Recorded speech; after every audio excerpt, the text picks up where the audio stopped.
I'm here with disturbing news about our favorite gadgets, cell phones, tablets, Wi-Fi, etc. Putting it bluntly, they are damaging the living cells in our bodies and killing many of us prematurely. I'm Dr. Martin Blank from the Department of Physiology and Cellular Biophysics at Columbia University.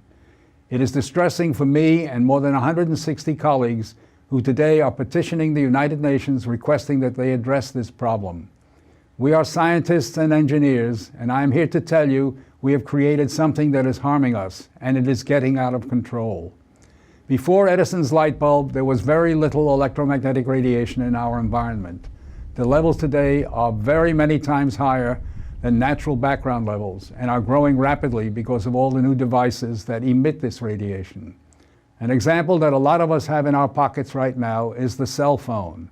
One study shows that as cell phone usage has spread widely, the incidence of fatal brain cancer in younger people has more than tripled. We are putting cellular antennas on residential buildings and on top of hospitals where people are trying to get well.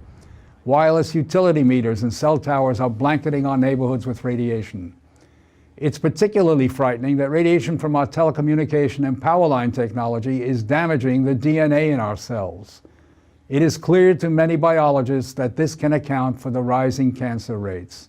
Future generations, our children, are at risk. These biologists and scientists are not being heard on the committees that set safety standards. The biological facts are being ignored, and as a result, the safety limits are much too high. They are not protective.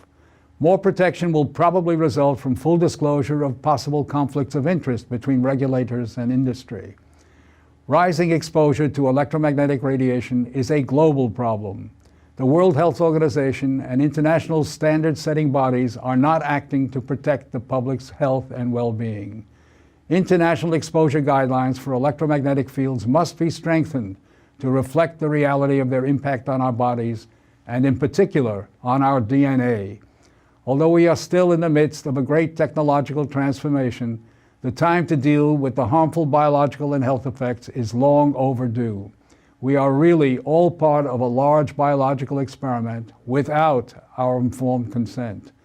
To protect our children, ourselves, and our ecosystem, we must reduce exposure by establishing more protective guidelines. And so today, scientists from around the world are submitting an appeal to the United Nations, its member states, and the World Health Organization to provide leadership in dealing